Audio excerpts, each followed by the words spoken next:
Bien, mis amados hermanos, el tema, como ya mencionaba nuestro hermano hace un momento, se llama los métodos del Señor. Y cuando nosotros hablamos de los métodos del Señor, estamos hablando de la manera en cómo Dios hace las cosas. Por supuesto, Dios es un Dios que hace todo de una manera a veces distinta. Y Dios nos sorprende porque manifiesta su voluntad de una forma que nosotros no pensamos. En muchas partes de la palabra del Señor e inclusive en nuestra vida vamos a encontrar que el ser humano siempre quiere hacer las cosas a su manera.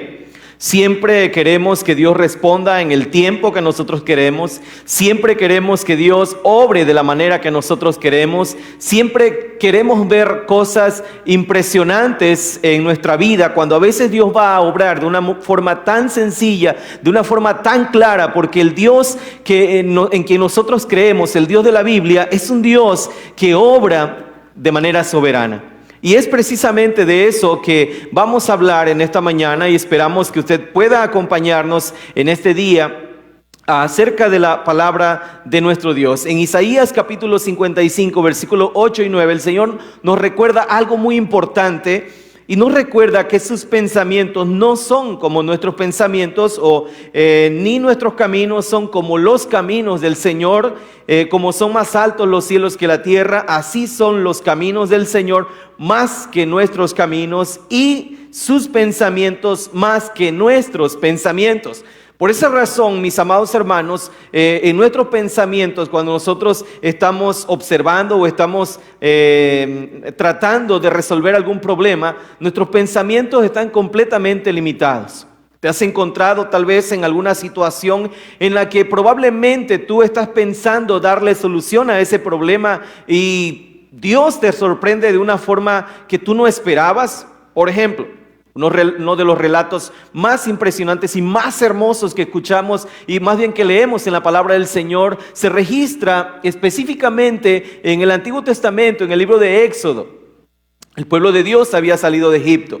Moisés estaba guiando a un pueblo que no era fácil de guiar, era un pueblo que tenía una arrogancia y una incredulidad, un pueblo rebelde contra el Señor, que cuestionaba las decisiones de Moisés y estaba cuestionando también el hecho de que Dios los llevase o los hubiese sacado de Egipto, pensando ellos que allí tenían una mejor calidad de vida y tenían felicidad, cosa que, como nosotros sabemos y la palabra del Señor narra, es totalmente falso.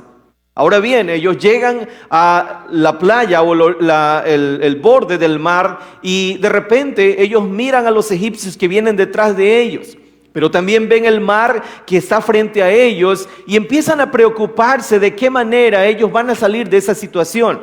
Cuando nosotros miramos esta situación desde el punto de vista humano, no hay escapatoria. El mar estaba delante de ellos, pero detrás de ellos venía el ejército más poderoso de ese momento. Así que desde el punto de vista humano no había escapatoria para que los israelitas salieran con vida de esa situación. Moisés clama al Señor y Dios le da unas palabras que para el entendimiento probablemente de Moisés, y si nosotros hubiésemos estado en ese momento allí, probablemente hubiese causado en nosotros mucho más dudas que respuestas. Dios le dice: dile al pueblo que marche. Y bueno, quizá una de las preguntas que usted se puede hacer es: Señor, ¿cómo vamos a marchar? ¿Hacia dónde? El ejército israelita viene detrás de nosotros, el mar está frente a nosotros, nos vamos a ahogar. Entonces, Señor, no tenemos la capacidad de pelear. Pero cuando Dios te está diciendo que tú tienes que marchar, no se trata de que Dios está diciendo que tienes que utilizar tus fuerzas, sino está diciendo que Él va con nosotros y Él hará lo que Él tiene planeado, y Él resolverá las cosas de la manera en cómo Él las ha resuelto. Y esto precisamente, mis hermanos, se aplica a la situación que hoy nosotros estamos viviendo. Podemos tomar todas las medidas necesarias y es necesario que nosotros lo hagamos y nos sometamos a las recomendaciones del gobierno. Pero tenemos que saber que encima de todas esas cosas está la poderosa mano y soberanía de nuestro Dios, que tiene el control de todas las cosas que están aconteciendo. Naamán se va a enfrentar a esa situación como tú y yo también nos hemos enfrentado. Naamán refleja también en mucho sentido lo que a veces usted y yo hemos enfrentado y hemos tenido en alguna circunstancia en la vida. en la que hemos dudado del poder de Dios, en la que hemos dudado de los métodos de Dios, en la que hemos perdido toda esperanza. La lepra era una enfermedad que para ese momento se consideraba completamente incurable.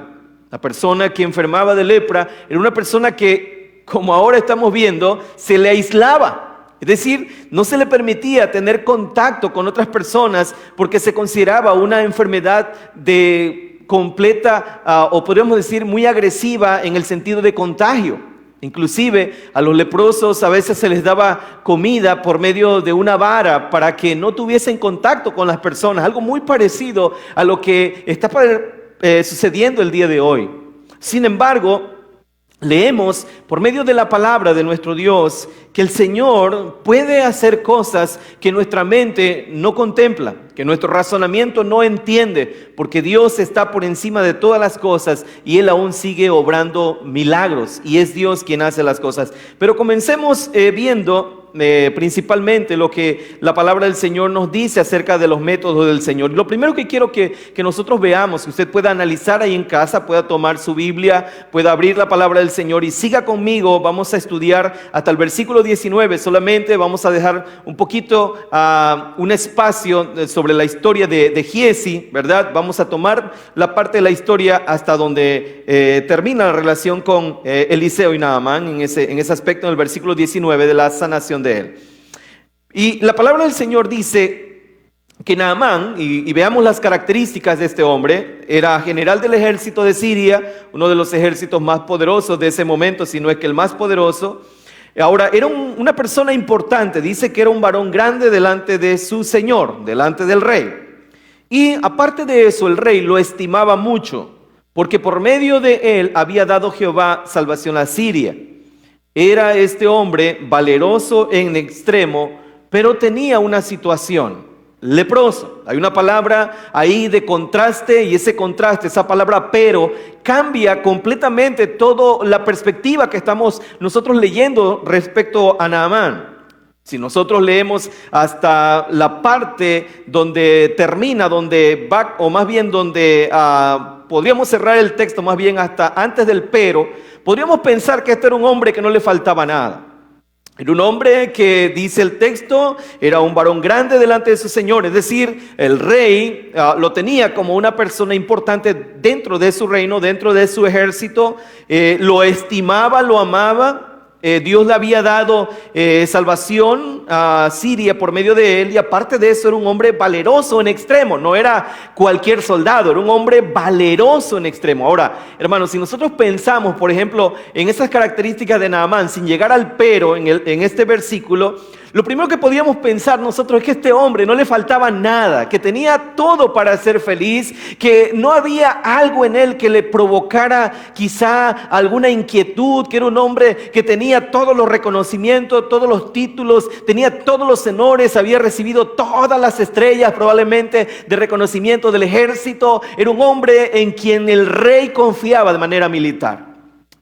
Sin embargo, la parte final de este versículo nos dice algo que cambia completamente todas las cosas. Dice, pero leproso. Esto significa que había algo en su vida que opacaba todas aquellas cosas que él, por supuesto, quizá pudiera o quisiera disfrutar. Él era un hombre amado por el rey, pero era leproso. Era un hombre que era muy valiente, pero era leproso. Estaba desde el punto de vista médico de ese momento condenado a morir prontamente. Era un hombre que iba a morir y su piel iba a caer realmente en una situación tan terrible, de tal manera que él iba a terminar aislado, rechazado, completamente fuera de lo que era el ámbito social. No había esperanzas para este hombre. Y probablemente muchas personas hoy en día estén pensando que si usted enferma o si enfermamos del COVID-19, probablemente usted ya es una persona condenada a morir. Lo cierto, mis amados hermanos, es que cuando una enfermedad o sea agresiva o sea una enfermedad simple, independientemente de la capacidad de esta enfermedad, la vida del hombre, la permanencia del hombre sobre la faz de la tierra, no depende de qué tan agresiva es la enfermedad, depende del poder y de la voluntad de Dios. Recordando esto, por ejemplo, la palabra del Señor nos enseña que la vida del hombre tiene un límite del cual no pasará. Es decir, nosotros podemos quizá tener todos los recursos económicos, todos los recursos médicos, pero si Dios ha determinado que nuestra vida llegue hasta tal límite, lo ha determinado, nosotros no podemos hacer nada por aumentar ni a nuestra estatura un codo, ni tampoco aumentar a nuestros años más días o más años de vida. Así que este hombre que encontramos aquí era un hombre que en realidad lo tenía aparentemente todo, pero tenía una situación que le provocaba sin lugar a dudas una molestia, un dolor. Él había llegado a una condición en la cual no había encontrado ya en Siria. Inclusive podemos pensar en esto, hermanos. Él siendo una persona amada por el rey, seguramente el rey había puesto en sus manos, había puesto a disposición de Naamán todos los recursos económicos, médicos, científicos de la época, todos los remedios que la comunidad sabía, se los habían aplicado probablemente a Naamán, pero no había habido para este hombre ninguna esperanza. Ahora bien, algo interesante que encontramos en este pasaje es que los honores de Naamán eran honores temporales y no hay nada más hermoso que nosotros podamos conocer a Dios, a nuestro Señor Jesucristo para salvación. Usted puede tener una posición económica muy alta, usted puede tener tal vez un puesto en una compañía, en una empresa, o puede usted ser dueño de alguna empresa, o puede usted estar en un alto puesto o posición dentro del gobierno, o inclusive usted puede estar lleno de honores, la gente le reconoce, usted tiene muchos títulos. Sin embargo, ninguna de esas cosas podrá darnos a nosotros en realidad una felicidad hasta que nosotros no nos encontremos, hasta que nosotros no podamos tener una relación personal con Jesucristo.